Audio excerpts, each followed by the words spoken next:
Alors bonjour compagnons, déploiement continu de l'ADP. Nous sommes au fond du village là, à Kilda, dans l'extrême nord Cameroun, dans le Mont Sava.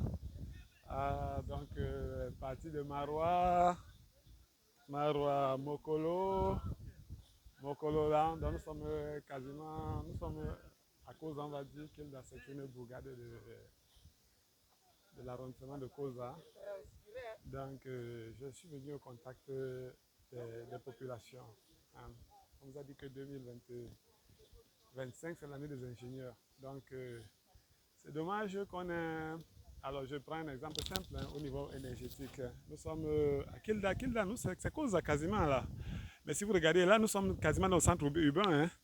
Mais quand je fais un tour là à 360 degrés tout autour de moi, ben vous constaterez peut-être avec moi qu'il n'y a aucun fil électrique. Aucun fil électrique.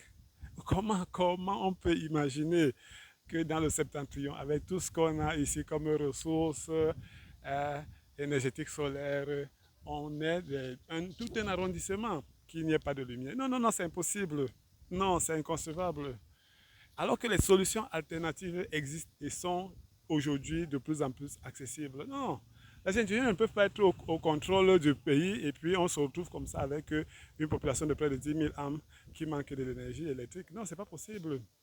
Je vous dis, 2025 doit être une année pour les ingénieurs. Nous devons donner de la vie aux populations. Nous devons donner de la vie aux populations.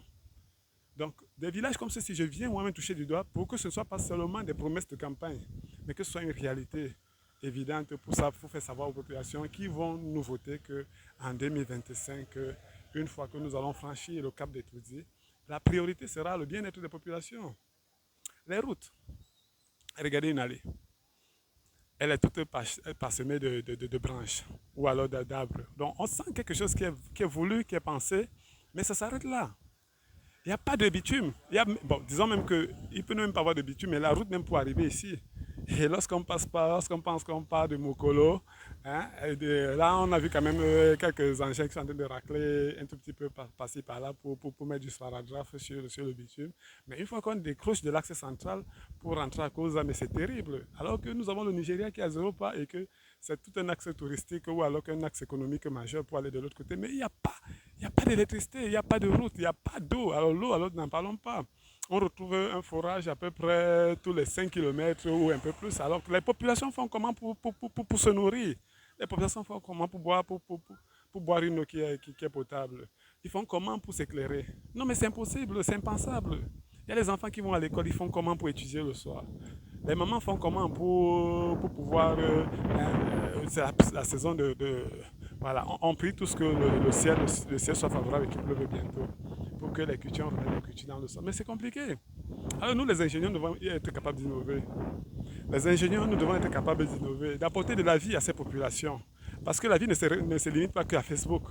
La vie ne se limite pas qu'à Douala ou à Yaoundé ou alors à Paris pour faire des gigas ou alors des marches géantes. Non, nous avons des populations dans l'arrière-pays qui souffrent. Et moi, j'ai dit, je prends le pari, je viens ici pour expliquer aux populations, terre à terre, que l'ADP a une option préférentielle pour les pauvres et les opprimés. Je répète, nous, à l'ADP, nous avons une option préférentielle pour les pauvres et les opprimés. Cela signifie que dans notre programme de gouvernance, une priorité absolue sera donnée aux pauvres et aux nécessités, aux opprimés. Et dans ce cas pareil, l'extrême nord qui est pour nous un champ politique majeur, parce que très longtemps considéré simplement comme un bétail électoral, mais nous disons non à ça. Nous disons non à ça et nous profitons pour dire non à ce regroupement de 100 000 jeunes où on est en train de mettre près d'un milliard et demi, voire 2 milliards seulement pour le transport, le logement, la nutrition, pour amener les jeunes à aller marcher sous le soleil à Marois pour soi-disant un regroupement de 100 000 jeunes pour soutenir la candidature de notre président Paul Biya. Non, les populations ont des besoins plus importants. Je n'ose même pas imaginer ce que les ingénieurs sont capables de faire avec 1,5 milliard dans des contrées comme celle-ci. Ce n'est qu'un exemple, Kilda.